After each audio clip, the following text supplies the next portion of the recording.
C'est un groupe qui est hollandais, qui a été créé en 1975, donc qui est représenté dans le monde entier sur 134 sites pour 15 000 personnes. Donc la spécialité du groupe Alberts, c'est tout ce qui est technologie de niche. Plus précisément, donc Alberts à Saint-Denis-de-l'Hôtel, donc c'est 160 salariés.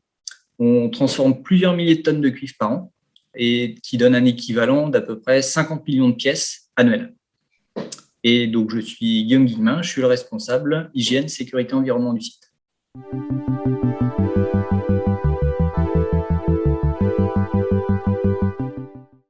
Début 2018, on a rencontré des problématiques de traitement avec le système physico-chimique.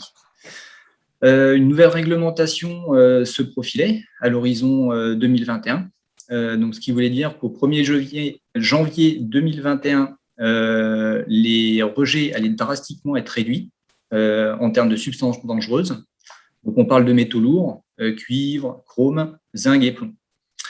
Deux solutions s'offraient à nous. Soit on faisait évoluer le système physico-chimique actuel sans garantie de résultat, ou alors on optait pour une solution innovante de traitement.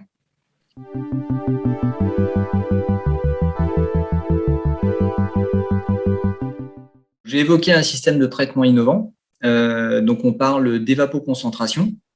Donc ce système permet de traiter nos effluents, les effluents de process, donc ce qui nous permet de pouvoir recycler notre eau et de la réutiliser à nouveau dans le process.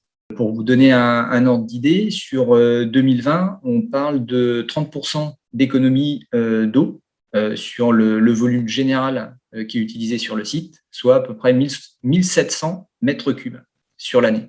Et le deuxième aspect qui était extrêmement intéressant dans le projet, c'est que ça permettait de supprimer notre jet d'eau vers le milieu naturel, à savoir la Loire.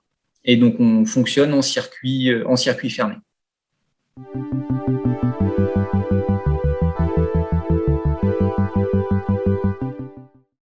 Donc, le coût global du projet s'élève à 320 000 euros.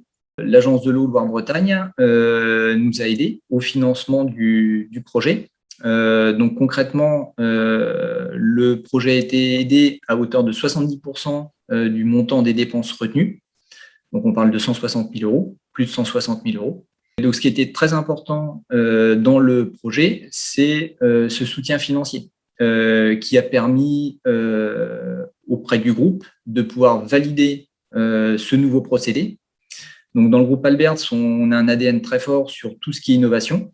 Donc ces deux facteurs ont fait que le projet a pu être retenu et que c'est un système de traitement qui pourrait être dupliqué dans d'autres sites du groupe à l'avenir.